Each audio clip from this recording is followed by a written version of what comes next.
Porque, na verdade, são tantos decretos, são tantas informações que ninguém sabe o que é que pode, o que é que não pode, o que é que vale, o que é que não vale, principalmente nesse confronto entre decretos, né? O governo do estado publicou um decreto proibindo o funcionamento a partir das 8 horas da noite, toque de recolher, no domingo ninguém podia sair de casa, a não ser que fosse aí para serviços essenciais.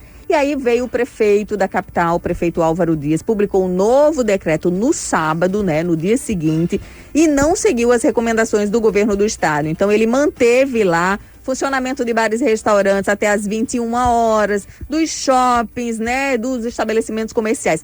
E aí isso provocou neste fim de semana uma verdadeira confusão, porque muitos estabelecimentos amparados, né, pelo decreto municipal resolveram abrir.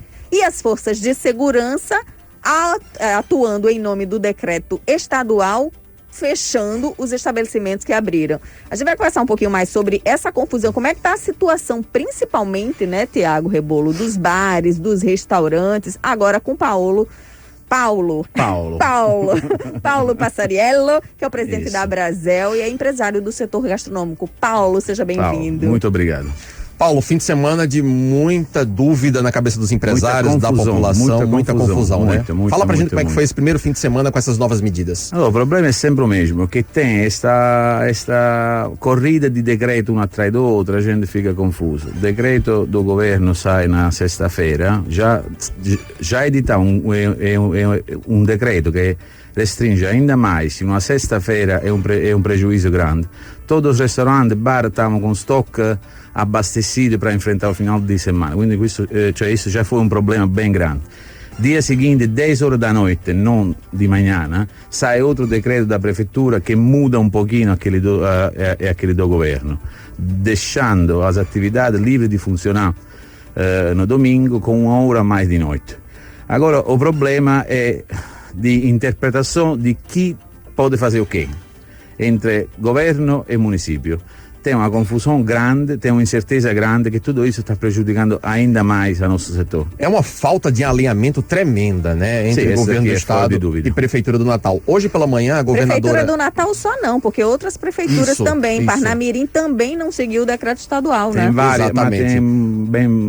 Tem outra que já estão aliás, o decreto discutindo de uma forma diferente. O decreto do município de Natal, ele inclusive é assinado não só pelo prefeito Álvaro Dias, mas também foi endossado por prefeitos e associações de prefeitos pelo interior do estado. Hoje pela manhã a governadora Fátima Bezerra deu entrevista à Globo News e falou sobre esse conflito de decretos. Ela disse, Ana, que tem a convicção de que no que diz respeito a toque de recolher, a autoridade é do governo do estado. Então ela disse que o decreto dela segue válido, segue mantido e, segundo ela, as forças estaduais de segurança pública vão continuar fiscalizando o cumprimento do decreto estadual, ou seja, a partir das 20 horas nos dias da semana e nos domingos o dia todo, a PM vai continuar fechando os estabelecimentos que decidirem abrir. Foi o que aconteceu no fim de semana, não é? Absolutamente. A impressão que eu tenho é o seguinte, tem uma questão que é jurídica, que é a norma que é aplicável para essa situação que a gente está vivendo, e a outra de comunicação. Claro. Então, o que é que eu percebi que aconteceu? As pessoas internalizaram a informação mais drástica, digamos assim, o toque de recolher do domingo. É normal. Todo mundo chocado com essa decisão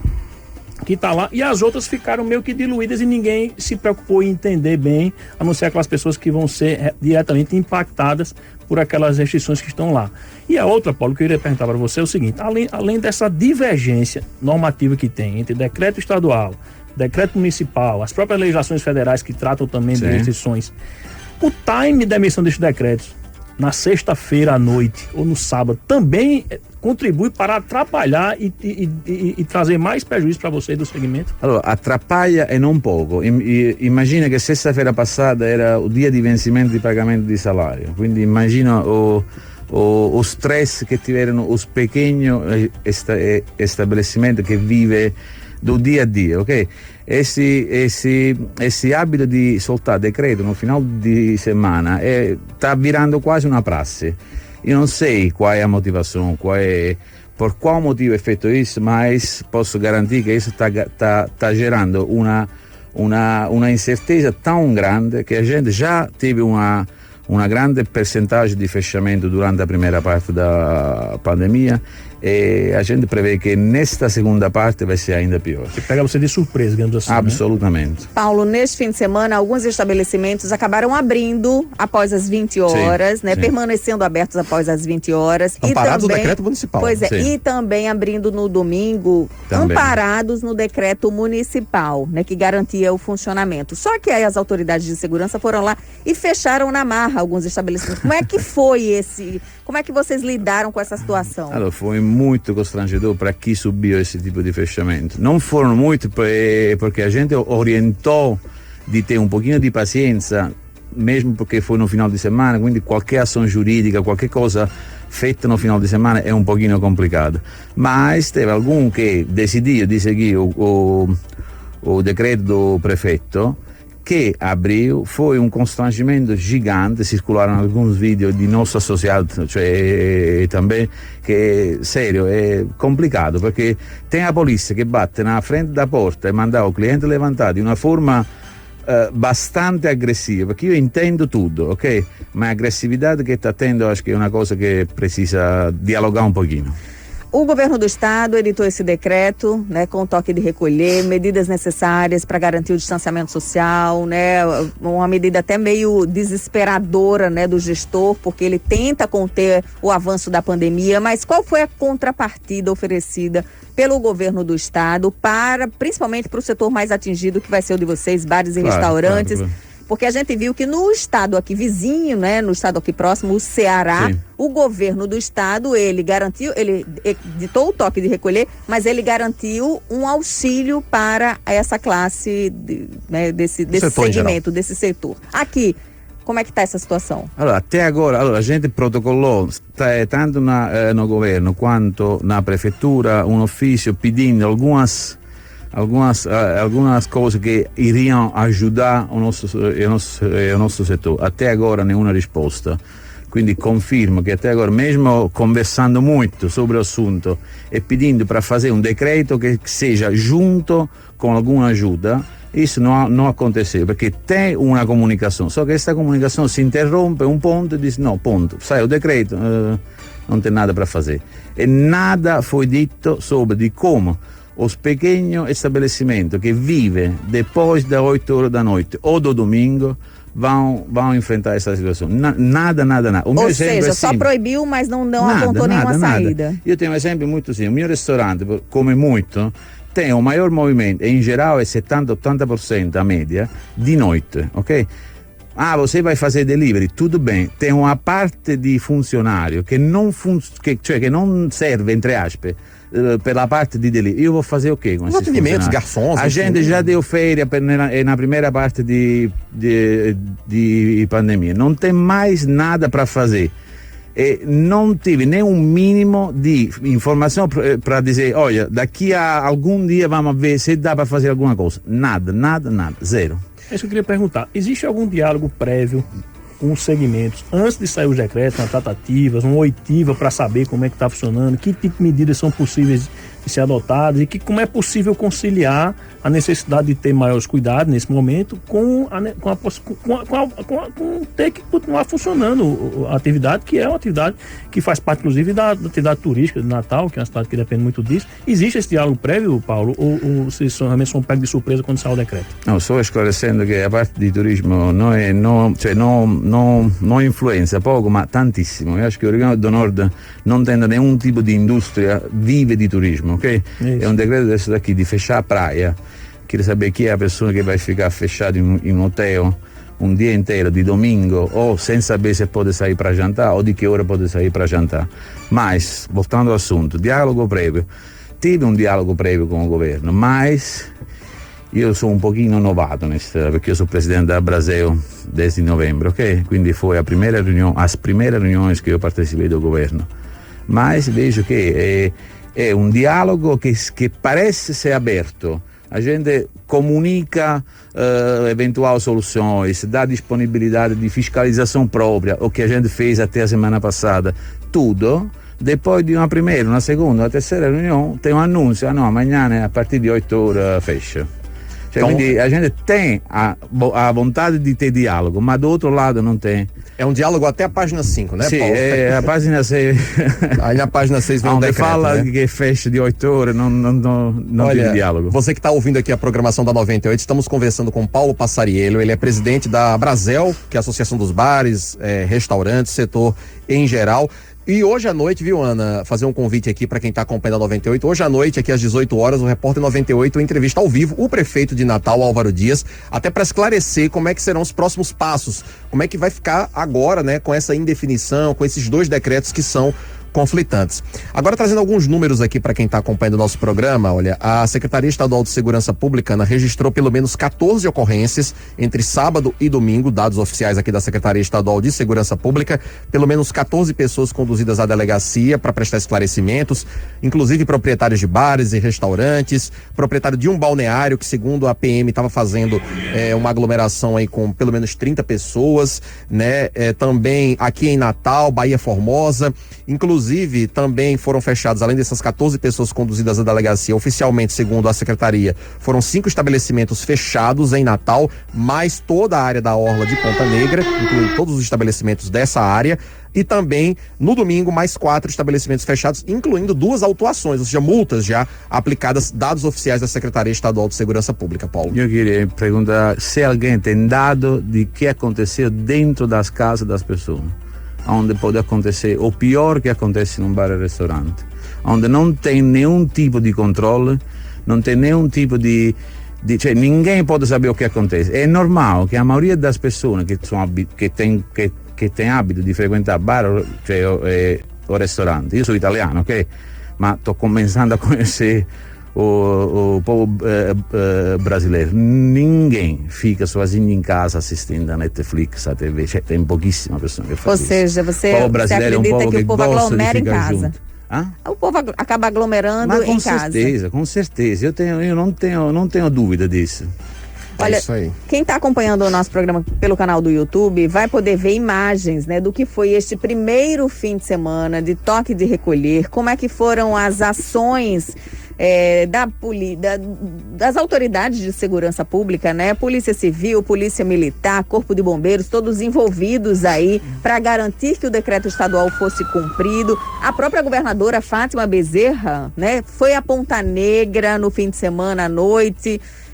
Ontem teve lá no CIOSP acompanhando, né, vendo pelas câmeras o que estava rolando. Participando lá da ação das autoridades policiais. Foi ao CIOSP, que é o Centro de Inteligência da Polícia, onde tem lá mais de 140 e tantas câmeras, né, mostrando como é que está o movimento na cidade. As imagens mostram que realmente o decreto do governo do estado foi seguido, né, por grande parte da população. As cidades, assim, as imagens mostram ruas desertas, parecia cidade fantasma mesmo. Seguido é até um termo generoso você tá usando, né? Não foi uma ordem, a polícia passando. É isso que eu queria dizer. Ou segue ou... Tem um vídeo, inclusive, que a polícia... Pois é, tem um vídeo, inclusive, eu não tô lembrando agora exatamente qual foi a cidade do interior do estado, mas a polícia vem passando num comboio com um carro de som, dizendo assim, vá... Aqui em Natal também. Todo mundo em casa, toque de recolher, sirene. Realmente o bombeiro que passa na frente com aviso sonoro. Olha, eu particularmente lamento muito que a gente esteja vivendo essa situação, independentemente se a medida é boa ou ruim, aí a ciência vai poder dizer, os especialistas vai poder dizer o que é mais correto para enfrentar a pandemia ou não, mas o que eu lamento é a existência desses decretos conflitantes. Isso. A gente hoje tem no Brasil, Ana, falando aqui de Natal, por exemplo, 3 posições diferentes. Em Brasília, a gente tem o presidente Bolsonaro e a equipe do governo federal com um pensamento, o governo do estado tem outro pensamento e a prefeitura do Natal tem um outro pensamento que muitas vezes é coincide com o pensamento do governo federal, outras vezes não, ficam 3 posicionamentos distintos. E isso, né, é importante que os gestores entendam, Ana, que esse desalinhamento de ações, inclusive, prejudica a estratégia de enfrentamento da pandemia. Né? Se tivesse um alinhamento claro das ações entre governo federal, estado e prefeituras, o combate à pandemia seria, inclusive, muito melhor. Não, né, e tem outra coisa, ficou colocando muito na conta do STF, que decidiu lá no ano passado que é o que está na Constituição. O Supremo disse o que está escrito na Constituição, que é o quê? Que os 3 entes federativos, a União, os estados e os municípios, têm competência concorrente para legislar sobre matéria de saúde pública. Ponto. Agora, isso não significa dizer que vai se instalar um desalinhamento total entre esses 3 entes importantes, porque o município está mais próximo, ele tem conhecimento da realidade de momento. o Estado também, e a União como normatizadora geral das situações do Brasil todo.